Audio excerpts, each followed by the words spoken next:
Hello everyone, welcome to study world for all.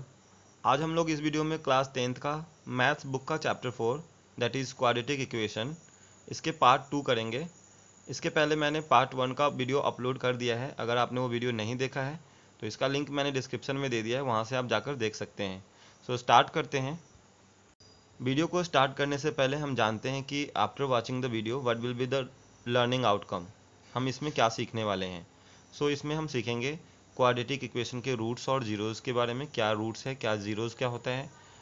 उसके बाद हम लोग जानेंगे solutions of quadratic equation by factorisation method. सबसे पहला हमारा टॉपिक है roots and zeros of quadratic equation. तो हम स्टार्ट करते हैं।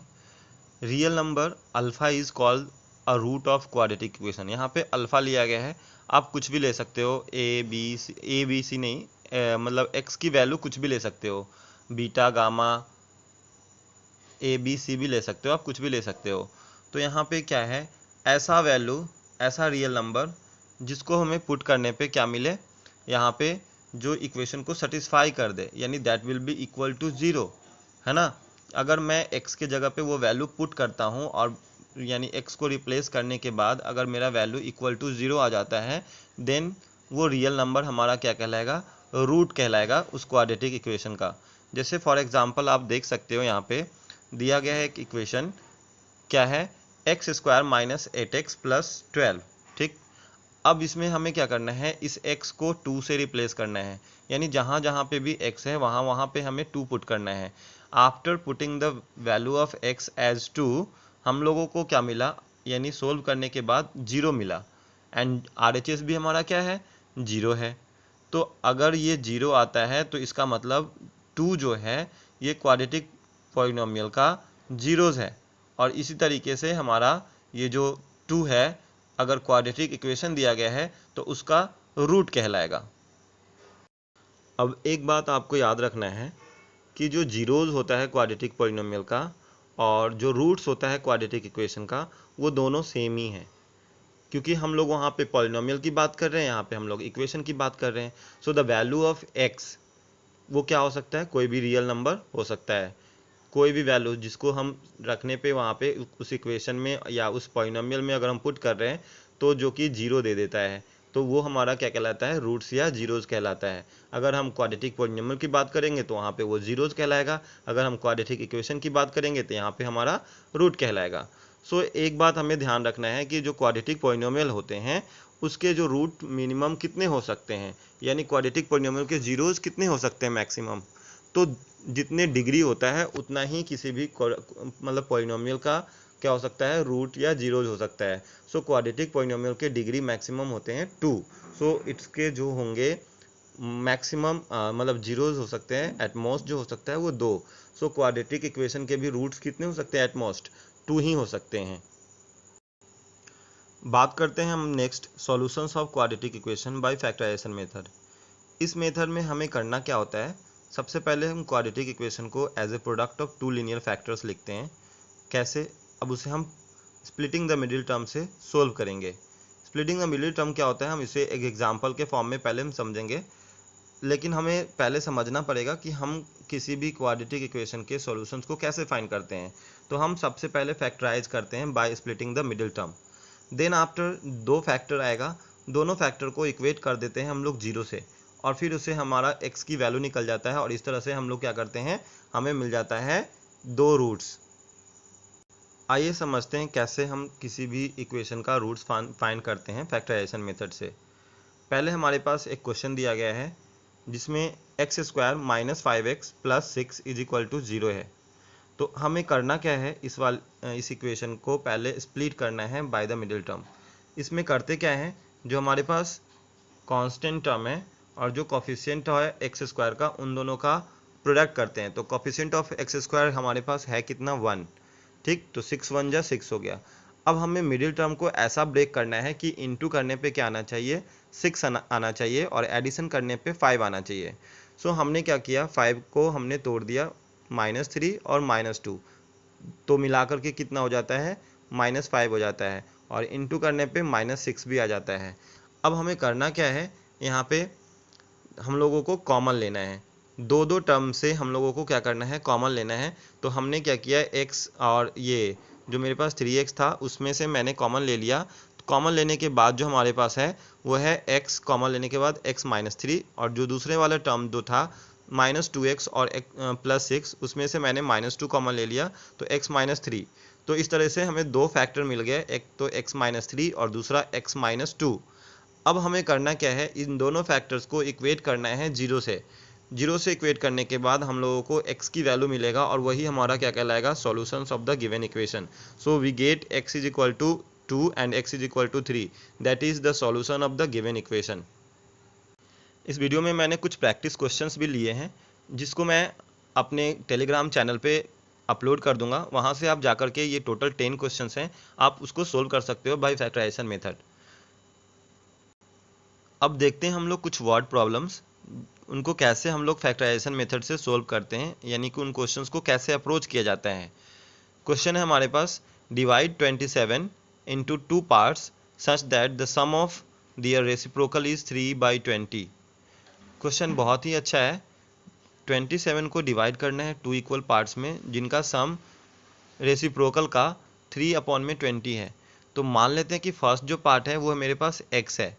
Late the first part be x and another part जो होगा वो 27 माइनस x होगा, क्योंकि ऑलरेडी दो चीज़ों को मिला करके 27 है और दो लोगों में बांटना है। अगर हमने x, किसी को x दे दिया है तो दूसरा हम लोगों को क्या देंगे, उसमें 27 में से x माइनस करेंगे। सो हमारा क्या हो गया, पहला पार्ट x हो गया, दूसरा 27 माइनस x हो गया। दोनों का रेसिप्रोकल, पहले का रेसिप्रोकल 1/x, दूसरे का 1/27 minus x is equal to में दोनों का सम मिला करके 3/20। After solving this equation you will get two parts as 15 and 12। तो आपको ये क्या मिला, दो आपको पार्ट्स मिल गया, यानी x की जो वैल्यू आया आपका 15 और 12 आया। इट मीन्स इन दोनों को अगर आप चेक कैसे करोगे कि मेरा सही है कि नहीं, तो आप इन दोनों को ऐड करो, आपको 27 मिल जाएगा। तो यानी आपका आंसर सही है। देखते हैं नेक्स्ट क्वेश्चन क्या है। Speed of a boat in still water is 11 kilometre per hour. Still water में जो है बोट का speed that is 11 kilometre per hour. अब it can go 12 kilometre upstream and return downstream to the original point in 2 hours 45 minute. देखो, एक boat है जो कि 12 किलोमीटर अपस्ट्रीम जाता है और फिर उतना ही 12 किलोमीटर वापस आता है और उसे टोटल टाइम लग जाता है 2 घंटा 45 मिनट, जबकि उस बोट का स्पीड 11 किलोमीटर पर आवर है, वो शांत जल में, मतलब स्टिल वाटर में। तो अगर हम उस स्ट्रीम का जो जिसमें मतलब वो बोट चल रहा है, तो धारे का अगर मैं स्पीड बात कर लूँ तो वो मेरा x किलोमीटर हो गया। मेरे पास बोट का स्पीड 11 किलोमीटर ऑलरेडी दिया है। तो दो कंडीशन होता है, एक अपस्ट्रीम होता है और एक डाउन स्ट्रीम होता है। अगर हम अपस्ट्रीम मतलब धारे के डायरेक्शन में, जिधर से धारा आ रहा है, स्ट्रीम आ रहा है, अगर उस डायरेक्शन में बोट जा रही होगी तो उसमें क्या होगा, जितना स्पीड हमारा धारे का होगा मतलब स्ट्रीम का होगा उतना ही उसमें डिक्रीजमेंट आएगा। तो अप स्ट्रीम में स्पीड जो होगा वो 11 माइनस x हो जाएगा बोट का। लेकिन डाउन स्ट्रीम जब ऊपर से आएंगे तो वही, एक तो बोट का स्पीड होगा प्लस में धारा भी उसमें धक्का देगा, पीछे से स्पीड बढ़ाएगा। सो डाउन स्ट्रीम में स्पीड बढ़ता है तो वो क्या हो जाएगा, 11 प्लस x किलोमीटर हो जाएगा। डिस्टेंस मेरे पास 12 किलोमीटर है। आपको टाइम दिया गया है 2 hours 45 मिनट। ठीक है, तो टोटल टाइम जो है वो कितना दिया है, अप स्ट्रीम का और डाउन स्ट्रीम का। तो डिस्टेंस दिया हुआ है, हमारे पास स्पीड पता चल गया, तो टाइम निकालने का फॉर्मूला क्या होता है, टाइम इज इक्वल टू होता है डिस्टेंस अपॉन में स्पीड।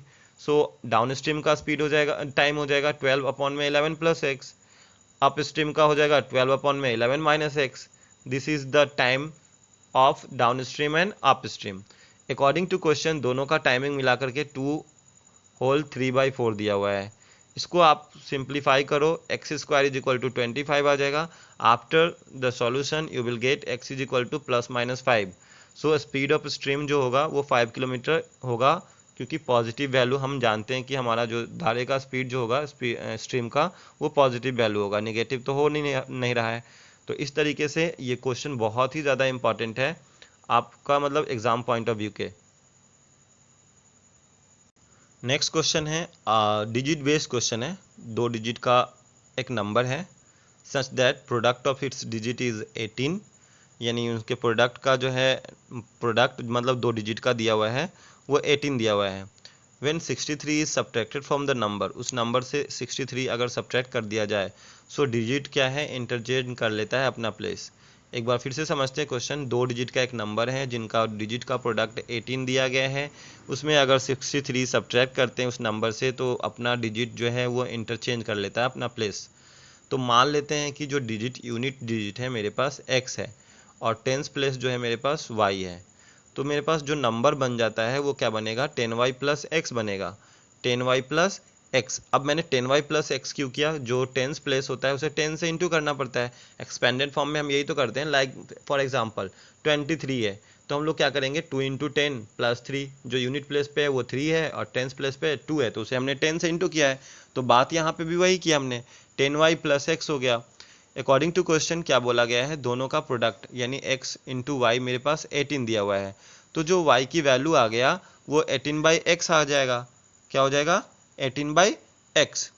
अब दिया गया क्या है कि जो मेरे पास नंबर है वो वहाँ पे जो नंबर 10y प्लस एक्स था उसमें अगर हम 63 सब्ट्रैक्ट कर रहे हैं तो नंबर जो है अपना डिजिट इंटरचेंज कर दे रहा है, यानी जो प्लेस x का है वो टेंस पे चला जा रहा है और जो y का है वो वंस पे आ जा रहा है। तो इस तरीके से मेरा एक मतलब कंडीशन बन गया। इसको सोल्व करने के बाद y minus x minus 7 is equal to 0 हो गया। अब इस y को हमें क्या करना है, x से रिप्लेस करना है। After replacing the y with 18 minus x 18 upon x, हमारा कुछ इस तरीके से इक्वेशन बनेगा सोल्व करने पे। और सोल्व करने के बाद स्प्लिटिंग द मिडिल टर्म से आप जब सोल्व करोगे then you will get x is equal to 2, y is equal to 9। तो इस तरह से हमारा नंबर जो होगा वो 92 होगा।